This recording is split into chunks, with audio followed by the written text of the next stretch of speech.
Hello friends, வணக்கம். அடுத்து ஒரு கொஸ்டின்ஸ் பார்ப்போம். அதாவது பார்த்தீங்கன்னா, பிஎஸ்எம்எஸ் பெட்டரா இல்லை சித்தா பெட்டரா, எது சூஸ் பண்ண நிறையா சேல்ரி கிடைக்கும் அல்லது வாங்கலாம் அப்படின்னு கேட்குறாங்க. Right, okay. அதுக்கு அவங்க கொடுத்துருக்கிற கமெண்ட் மேபி அது காமனாக நம்ம இது பண்ணுறதுக்கு கிடையாது. ஓகே, நம்ம அது வேண்டாம், நம்மளே ஆன்சர் பண்ணுவோம். ரைட், ஒன்றும் இல்லை. ஃபஸ்ட் என்னென்னா, பிடிஎஸ் அப்படின்றது ஒரு மெடிக்கல் ப்ரொஃபஷன். அதில் நீங்கள் நிறைய சர்ஜிக்கல் ப்ரொசீஜர்ஸ், இந்த மாதிரி பேஷண்ட் ஹேண்ட்லிங் அப்படின்றது ரொம்பவே ஸ்ட்ரிக்டாக நம்ம கீனாக பண்ண வேண்டியக்கூடிய ஒரு ஃபைன் ஆர்ட்டில், அதாவது மெடிசன் வித் ஃபைன் ஆர்ட்ஸ் அப்படின்னு சொல்லக்கூடிய ஒரு விஷயத்தை மிங்கிள் பண்ணின ஒரு இம்பார்ட்டண்ட்டான ஒரு துறை அப்படின்னு சொல்லலாம். சரி, இப்போ இதில் ஏன் பண்ண முடியுமா, இதில் ஏன் பண்ண முடியுமான்றது எனக்கு தெரிஞ்சு பிடிஎஸ் படிச்சுட்டு 15,000 10,000 20,000த்துக்கு சேலரி வாங்குறவங்க இருக்கிறாங்க. பிடிஎஸ் படிச்சுட்டு ரொம்ப ஃப்ளரிஷ்டாக 3 கிளினிக் 4 கிளினிக் வச்சு ரன் பண்ணுறவங்களும் இருக்காங்க. பிடிஎஸ் படிச்சுட்டு மேக்ஸிலோஃபேஷியல் சர்ஜன் படிச்சுட்டு அடுத்து கவர்மெண்ட்டில் ஒர்க் பண்ணுறவங்களையும் பார்த்துருக்கேன். கவர்மெண்ட்டில் ஒர்க் பண்ணிவிட்டு ஈவினிங் கிளினிக் போட்டிருக்கிறவங்களையும் பார்த்துருக்கேன். சரியா, ஈவன் ஒன்லி லெக்சரிங் மட்டும் பண்ணிவிட்டு டிஃப்ரெண்ட் யூனிவர்சிட்டியில் ஒர்க் பண்ணுறவங்க, ரிசர்ச்சில் ஒர்க் பண்ணுறவங்க, அப்படி ஏகப்பட்ட நபர்களை பார்த்துருக்கேன்.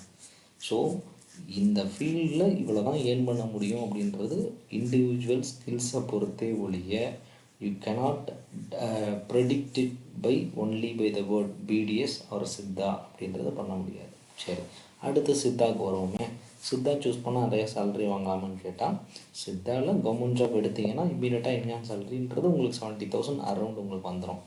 இதே நீங்கள் ப்ரைவேட் ப்ராக்டிஸ் பண்ணிங்கன்னா, எந்த ப்ரைவேட் ப்ராக்டிஸாக இருந்தாலும் சரி, ஒரு 2 years இனிஷியல் ஃபேஸில் இன்வெஸ்ட்மெண்ட் போட்டு நீங்கள் ஸ்ட்ரகிள் பண்ண வேண்டியிருக்கும். நீங்கள் எந்த அளவுக்கு பேஷண்ட்டை பார்த்து அவங்களுக்கு இம்ப்ரூவ்மெண்ட்ஸை கொடுத்துக்கிட்டே வரீங்களோ அதை பொறுத்து தான் உங்களுக்கு கேஸ் வர்றதும், உங்களுக்கு அந்த சேல்ரி ஓன் இன்கம் அப்படின்றது ஜென்ரேட் ஆகிறதும் இருக்கும். சித்தா பொறுத்த வரைக்கும் ஃபார்மா ட்ரக்ஸ் அப்படின்றது நிறைய சமயத்தில் நமக்கு என்ன சொல்கிறது, ரெவன்யூன்றது கொஞ்சம் குறைவாக தான் கொடுக்கும். அதனால் நிறைய பார்ட் பை நம்மளே ஓனாக ப்ரிப்ரேஷன்ஸ் அல்லது கொலீக்ஸ் யாராவது ப்ரிப்ரேஷன் டாக்டர்ஸ் பண்ணுறாங்கன்னா அவங்கள்ட்ட ஃபார்முலா வாங்கி அதை நம்ம பர்ச்சேஸ் பண்ணி நம்ம கொடுக்கும்போது இன்னும் கொஞ்சம் நம்ம லாபமும் பார்க்க முடியும். கூடவே நல்ல பேஷண்ட்டுக்கு க்யூர் ஆகிறத நம்மளால் கண் கூட பார்க்க முடியும். ஸோ அந்த கான்ஃபிடென்ட் நமக்கு இன்க்ரீஸ் ஆக பேஷண்ட்ஸோட வரத்துன்றது ரொம்பவே நல்லாயிருக்கும். ரெஃபரல்ஸ் ரொம்ப அதிகமாக இருக்கும். சரி, இப்போ உங்கள் ஃபார் அன் எக்ஸாம்பிள், உங்கள் பெரியப்பா மகளுக்கு நீங்கள் ட்ரீட்மெண்ட் பண்ணுறீங்க. அந்த மகன் ட்ரீட் ஆகிட்டார், ஒரு நோய்க்கு ட்ரீட்மெண்ட் ட்ரீட் ஆகிட்டார். உங்கள் மகன் என்ன பண்ணுவார், ஒரு ஐடியில் ஒர்க் பண்ணுறார். அவர் பண்ணுவாருன்னா, என் தம்பி ஒருத்தன் இருக்கான், அவன்கிட்ட சொல்லிவிட்டு உனக்கு அவரோட, ஏன்னா உங்கள் பிரதரோட ஃப்ரெண்டுக்கு ஏதாவது ப்ராப்ளம், சைனசைட்டிஸ் ஏதோ ஒன்று, ஸோ அப்போ உங்கள்கிட்ட கன்சல்டேஷன்ஸுக்கு அனுப்புகிறார். It's a kind of referral இல்லையா? ஸோ இந்த மாதிரியான ரெஃபரல் சிஸ்டம் தான் ஒரு ப்ராக்டிஸை நல்லா உயர்த்திட்டு போகுமே ஒழிய, ஸோ இந்த மாதிரியான விஷயங்கள் தான் உங்களுக்கு வாழ்க்கையில் நிறையா சேலரி வாங்கக்கூடிய, திருப்தியான சேலரியாக வாங்கக்கூடிய. ஏன்னா நீங்கள் 10 ரூபா வாங்கணும், அந்த 10 ரூபாவை திருப்தியாக வாங்கணும் இல்லையா? ஒரு கலக்கத்தோடு இவங்கள்ட்ட நம்ம நிறைய ஏன்னா இப்போ நம்ம பேஷண்ட் பார்க்குறப்போ எத்திக்கலி நம்ம ப்ராக்டிஸ் பண்ணோம்.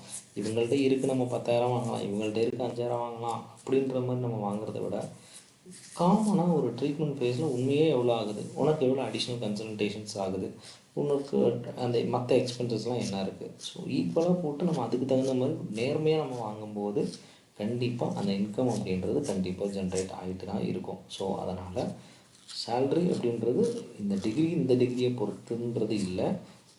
எந்த டிகிரி எடுத்தாலும் இண்டிவிஜுவல் ஸ்கில்ஸ் அப்படின்ற ஒன்று வளர்த்துக்கிறது தான் உங்களுடைய சேலரியை கூட்டுமே ஒழிய, degree by basic choosing of degree அப்படின்றது உங்களோட சேலரி நிர்ணயம் பண்ணாது அப்படின்றது இந்த வீடியோ மூலிமா தெரிவித்துக் கொள்கிறேன். இந்த சேனலை முதல் முறையாக சப்ஸ்கிரைப் பண்ணுறீங்கன்னா கண்டிப்பாக நீங்கள் பார்க்குறீங்கன்னா சப்ஸ்கிரைப் பண்ணிங்க. இன்னும் நிறைய இன்ஃபர்மேஷன் நீங்கள் கமெண்ட்டில் கேட்குற கொஸ்டின்ஸ் எல்லாமே கண்டிப்பாக ஆன்சர் பண்ணப்படும். இப்போதைக்கு கட் ஆஃப் ரிலேட்டடான விஷயங்கள் இப்போதைக்கு நீங்கள் ஷேர் பண்ணுங்கள். பட் நான் எப்போ உங்களுக்கு இன்ஃபர்மேஷன்ஸ் ப்ராப்பராக கைட் பண்ணுவோம் அந்த டைம் பண்ணிடுவேன். ரெகுலராக நம்ம சேனலை ஃபாலோ பண்ணுங்கள். அதுக்கு முன்னாடி நம்ம கோர்ஸ் ஜாயின் பண்ணுறதுக்கு முன்னாடி சித்தானா என்னென்னு தெரிஞ்சிருக்கணும், தெரியாமல் உள்ளே வரக்கூடாது அப்படின்ற ஒரு எண்ணத்தில் நிறைய விழிப்புணர்வு செய்திகளை பண்ணிட்டுருவேன். கண்டிப்பாக ஃபாலோ பண்ணிக்கங்க. இன்ஸ்டாகிராம் ஹேண்டல்லையும் DRMERIS அப்படின்ற ஐடியிலையும் கண்டிப்பாக ஃபாலோ பண்ணிக்கோங்க. Thank you very much.